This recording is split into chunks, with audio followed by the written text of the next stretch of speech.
வணக்கம். ஓஷோ உலகம்.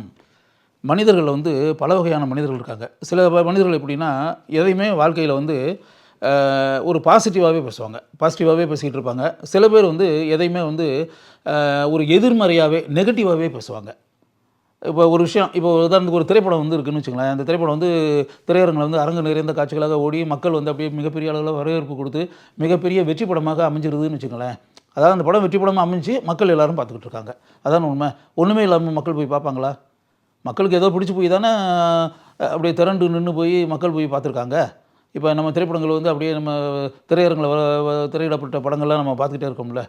பார்த்துக்கிட்டே இருக்கும்போது எத்தனை திரையரங்குகளில் அரங்கு நிறைந்த காட்சிகளாக ஓடி அப்படின்றதெல்லாம் நம்ம பார்க்குறோம்ல. ஒரு மல்டிப்ளெக்ஸ் அப்படின்னா 10 தியேட்டர் இருக்குன்னா 10 தியேட்டரில் ஒரு படத்தை திரையிட்டு 10 திரையரங்குலையுமே அந்த திரைப்படம் திரையிடப்பட்டு 10 திரையரங்குலையுமே தொடர்ந்து அரங்கு நிறைந்த காட்சிகள். 20 திரையரங்கு 20 ஸ்க்ரீன்ஸ் இருக்கக்கூடிய ஒரு மல்டிப்ளெக்ஸில் அந்த படம் ரிலீஸ் ஆகுதுன்னா 20 திரையரங்குகளையுமே அனைத்து காட்சிகளுமே ஹவுஸ்ஃபுல் அப்படின்ற மாதிரி ஒரு வாரம் ஹவுஸ்ஃபுல் ஆகுதுன்னு வச்சுக்கோங்க, சும்மா பேச்சுக்கு. அப்படி இருந்துச்சுன்னா ஒன்றும் இல்லாமல் போய் அந்த தியேட்டரில் போய் படம் பார்ப்பாங்களா? ஏதோ ஒன்று இருக்குது, மக்களுக்கு பிடிக்கிற மாதிரி ஏதோ ஒரு விஷயம் கையில் காசு கொடுத்து ஒரு 200 டிக்கெட்டு கொடுத்து வாங்கிட்டு போய் ஒரு படத்தை பார்க்குறாங்க அப்படின்னா ஒன்றும் இல்லாமல் போய் எப்படி பார்ப்பாங்க? கையில் காசு கொடுத்து வீணாக வேஸ்ட் பண்ணி அப்படின்றத யாராவது விரும்புவாங்களா? அது அப்போ ஏதோ பிடிச்சிருக்கு, மக்கள் அதை விரும்புகிறாங்க, மக்கள் ஆதரவு தராங்க அப்படின்றதான் உண்மை. அதே மாதிரி ஒரு புத்தகம் வருது, அந்த புத்தகத்தை அப்படியே விரும்பி படித்து அப்படியே மக்கள் அந்த புத்தகத்தை பற்றி எங்கே பார்த்தாலும் பேசி அப்படின்ற மாதிரி இருக்குன்னா மக்களுக்கு அது பிடிச்சிருக்குன்னு அர்த்தம். அதான உண்மை. அதை விட்டுட்டு இப்போ இது பாசிட்டிவான மேட்ரு. இப்போ இதை என்ன பண்ணுறதுன்னா, இப்போ சில பேர் இப்போ நல்லா ஓடிக்கிட்டு இருக்கக்கூடிய ஒரு திரைப்படம் இருக்குன்னு வச்சுங்களேன். அந்த திரைப்படத்தை அப்படியே 100% எகென்ஸ்டாக போய் பேசுவாங்க. ஏங்க அதில் என்னங்க இருக்குது? அது என்ன இவங்க என்ன எப்படி போய் பார்க்குறாங்க இந்த படத்தெல்லாம் மக்கள்? இதை எப்படி பார்க்குறாங்கன்னு எனக்கே ஒன்று நான் போய் உட்காரவே முடியல. என்னால் 5 நிமிஷம் கூட உட்கார முடியல. நான் உண்மையாகவே எனக்கு தூக்கம் வந்துருச்சுங்க படம் பார்க்கும்போதே. அவ்வளோ அருமையாக இருக்குது படம். ஒன்றுமே கிடையாது, ஒரு சீன் கூட பாராட்டுற அளவுக்கு ஒன்றுமே கிடையாது. தெரியுமா உங்களுக்கு? அது எதுக்கு இதெல்லாம் எடுக்கிறாங்கன்னே தெரியல. அப்படின்னு இதே மாதிரி அப்படின்னா சில பேர் அந்த திரைக்கு வரக்கூடிய எல்லா படத்தையும் இப்படியே சொல்லிகிட்டே இருப்பாங்க. நல்லா ஓடக்கூடிய படங்களை ஃபுல்லாக சொல்லிகிட்டே இருப்பாங்க. அதேமாதிரி சில படங்கள் ஓடாமல், அதாவது கிட்டத்தட்ட பார்த்தா அது ஒரு ஷோ கூட ஃபுல்லாக இருக்காது. 5 பேர் 10 பேர் 15 பேர் உட்காந்துக்கிட்டு அப்படி இப்படின்ற மாதிரி இருக்கக்கூடிய படத்தை தலையில் வச்சு ஆடிக்கிட்டு படம்னா அதாங்க படம், அது காவியம், அப்படியெல்லாம் படம் பண்ணுறது சாதாரண விஷயமா? அதெல்லாம் யாருனாலையும் முடியாது. உண்மையாகவே பார்த்தீங்கன்னா அந்த படம் தான் இந்த வருஷத்துலேயே பெஸ்ட்டு ஃபிலிம் அப்படின்ற மாதிரிலாம் அதை மக்கள் அதை பார்த்துருக்கவே மாட்டாங்க. அந்த திரையரங்கு பக்கம் போயிருக்கவே மாட்டாங்க. ஒரு 10 பேருக்கு மேலே அந்த திரையரங்கில் ஒவ்வொரு ஷோவுக்கும் ஆளே உட்காந்துருக்க மாட்டாங்க. 2 நாள்லேயோ 3 நாள்லேயோ அந்த படத்தை தியேட்டரை விட்டு தூக்கியிருப்பாங்க. அந்த படத்தை தலையில் வச்சு ஆடுவாங்க. இப்படிப்பட்ட கேரக்டர்களை நீங்களும் இந்த ப்ரோக்ராம் பார்த்துக்கிட்டு இருக்கீங்களா? நீங்களும் பார்த்துருப்பீங்க, நானும் நிறைய பார்த்துருக்கேன். அப்படி வரும்போது இது என்ன மேட்டர்னா, இந்த எதையுமே உலகம் ஒத்துக்கிட்ட ஒரு விஷயம் அப்படின்ற ஒரு மேட்டர் இருக்குல்ல, அதை அந்த உலகம் ஒத்துக்கிட்ட ஒரு விஷயத்தை தானும் அந்த உலகத்தினுடைய மனிதர்கள் கூட ஒரு ஆள் அப்படின்ற மாதிரி நினச்சிக்கிறாம அதுலேருந்து டிஃபர் ஆகி, அதாவது ஒரு 100 பேர் இருக்காங்கன்னு வச்சுங்களேன், அந்த 100 பேர் கூட தன்னை இணைச்சிக்கிறாம 100 பேர் இருந்தால் இருந்துட்டு போட்டோம், நான் அந்த 100 பேரில் ஒரு ஆள் கிடையாது, நான் வேறு ஒரு ஆள் அப்படின்ற மாதிரி நினச்சிக்கிட்டு அப்படி அதுலேருந்து அவங்க ஒத்துக்கிட்ட விஷயத்தை ஒத்துக்கிறாம எதிர்மறையாக பேசி நெகட்டிவாக பேசுவது. அது மக்கள் பாசிட்டிவாக நினைக்கக்கூடிய விஷயத்தை இவர் நெகட்டிவாக நினைக்கிறது, மக்கள் நெகட்டிவாக நினைக்கக்கூடிய விஷயத்தை இவர் பாசிட்டிவாக நினைக்கிறது. இது ஒரு வகையான ஆணவம், ப்ரௌட்னஸ். ஆணவம்னு சொல்லிட்டு அகங்காரம், ஆணவம் அப்படின்னு சொல்லிட்டு ஓஷோ சொல்கிறாரு.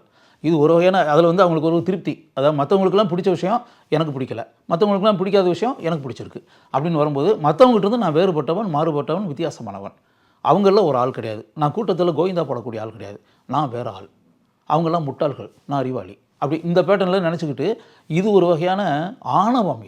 இது ஆணவம், அகங்காரம் அப்படின்னு. அது நல்லது கிடையாது. இது ஒரு வகையான மனநோயாளித்தனம் அப்படின்னு தான் சொல்லணும். ஏன்னா உலகத்தில் இருக்கக்கூடிய எல்லா மனிதர்களும் ஒத்துக்கிற விஷயத்தை நீ ஒத்துக்கிற மாட்டேன் அப்படின்னு எல்லா விஷயத்தையுமே மக்கள் எதை ஒத்துக்கிறாங்களோ அது எதையுமே ஒத்துக்கிறதில்ல, அதுக்கு எதிராகவே பேசுகிறது. மக்கள் ஒரு ஆளை ஏற்றுக்கிட்டாங்க அப்படின்னா அந்த ஆளை இவங்க ஏற்றுக்கிறது கிடையாது. மக்கள் யாராவது ஒரு ஆளை ரிஜெக்ட் பண்ணுறாங்க அப்படின்னா அந்த ஆளை தலையில் வச்சு ஏற்றுக்கிட்டு தலைவர்னா இவர் தான் தலைவர் அப்படின்ற மாதிரி சொல்கிறது. இது ஒரு வகையான மனநோயாளித்தனம். இந்த மாதிரி நிறைய இப்படிப்பட்ட கதாபாத்திரங்களை, இப்படிப்பட்ட மனிதர்களை நீங்கள் நிறையா வாழ்க்கையில் நிறைய சந்திக்கலாம். அதில் என்னென்னா அவங்களுக்கு அதில் ஒரு மன சந்தோஷம், மன ஆறுதல், ஒரு செல்ஃப் சாட்டிஸ்ஃபேக்ஷன் அப்படின்னு சொல்லலாம். அதை கிட்டத்தட்ட அவங்களுக்கு அவங்களுடைய ஆணவத்திற்கு தீனி போடுவது அப்படின்னு இருக்குல்ல, அந்த ஆணவத்திற்கு தீனி போடுவது.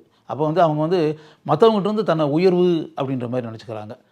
அதனால் இப்போ ஓஷோ என்ன சொல்கிறாரு அப்படின்னா, இந்த யார் யார் வந்து இப்படி வந்து தன்னை மாறுபட்டவன் வேறுபட்டவன் அப்படின்ற மாதிரி நினச்சிட்டு மெயின் ஸ்ட்ரீம் அப்படின்ற ஒன்று இருக்குல்ல, மெயின் ஸ்ட்ரீமில் வந்து தன்னை இணைச்சிக்கிறாம தன்னை விலக்கி தன்னை ஒரு தீவு அப்படின்ற மாதிரி நினச்சி செயல்பட்டு கொண்டிருக்கிறார்களோ அவர்கள் வந்து எப்போவுமே இந்த பிரபஞ்சத்தோடு இணைந்து செயல்படக்கூடியவர்கள் அல்ல. பிரபஞ்சத்தினுடைய போக்குன்னு ஒன்று இருக்குது. அந்த பிரபஞ்சத்தினுடைய போக்கு அப்படின்னு வரும்போது அந்த பிரபஞ்சம் எப்படி இயங்கி கொண்டிருக்கிறதோ அதோடு சேர்ந்து நாம் இயங்கணும். அதோடு சேர்ந்து இயங்குவது அப்படின்றதான் அதுதான் இயல்பான ஓட்டம் அப்படின்றது இருக்குல்ல. அது வந்து உலகத்தோடைய ஓட்டம் அதோடு சேர்ந்து நம்ம இணைஞ்சி அதோடு சேர்ந்து நம்ம ஓடுறது அப்படி இருக்குல்ல. அந்த ஓடுவது என்பது தான் இயல்பு.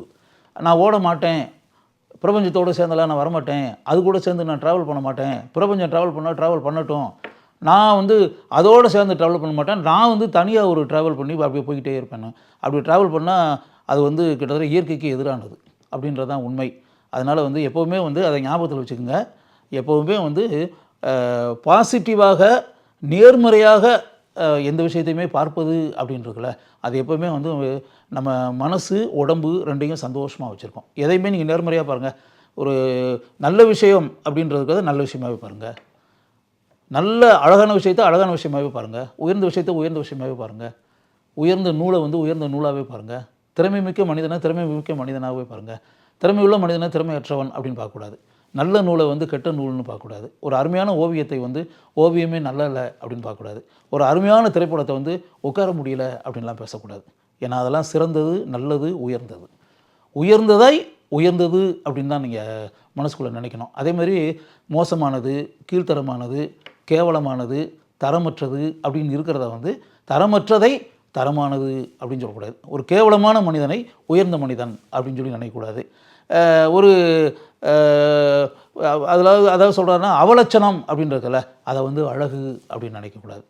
அதெல்லாம் வந்து அது டைப் ஆஃப் அதெல்லாம் மனசுக்குள்ளே வந்து அப்படின்னா உங்கள் மனசில் மிகப்பெரிய ஒரு டிசீஸ் நோய் இருக்கிறது அப்படின்னு அர்த்தம். அதனால் வந்து பிரபஞ்சத்தோடு சேர்ந்து இயங்கி நீங்கள் செயல்பட்டால் உங்களுடைய மனசும் நல்லாயிருக்கும், உடம்பும் நல்லாயிருக்கும். உடம்பு வந்து எப்போவுமே உற்சாகமாக இருக்கும், மனசு வந்து அப்படியே சந்தோஷம் நிறைந்ததாக இருக்கும், ஆனந்தம் நிறைந்ததாக இருக்கும். அப்படி இல்லை அப்படின்னா நீங்கள் வந்து ஒரு நோயாளித்தனத்துடன் நீங்கள் இருப்பீர்கள். நோயாளிகளிடம் இருக்கக்கூடிய அம்சங்களுடன் நீங்கள் இருப்பீங்க. உங்கள் மனசுலையும் சரி உடம்புலையும் சரி அந்த மலர்ச்சி, அந்த குதூகலம், அந்த உற்சாகம், அந்த முகத்தில் வந்து அந்த ஃபேஸில் தேஜஸ் அப்படின்றோம்ல அந்த பிரகாசம், அந்த மலர்ச்சி எதுவுமே இருக்காது. நீங்கள் வந்து ஒரு சவக்கலையோடு தான் இருப்பீர்கள். உங்கள் முகத்தில் வந்து கொஞ்சம் கூட அந்த சிரிப்புன்னு இருக்காது, புன்னகைன்னு இருக்காது, புன்சிரிப்புன்னு இருக்காது. ஒரு மலர்ந்த முகம் அப்படின்னு இருக்குல்ல, அந்த மலர்ந்த முகமெல்லாம் உங்கள்கிட்ட இருக்காது. அப்படியே ஒரு சூரியன் உதித்ததை போல அப்படின்றோம்ல, அப்படி வந்து பிரகாசமாக உங்கள் முகம் எந்த காலத்துலையுமே இருக்கிறதுக்கு வாய்ப்பே இல்லை.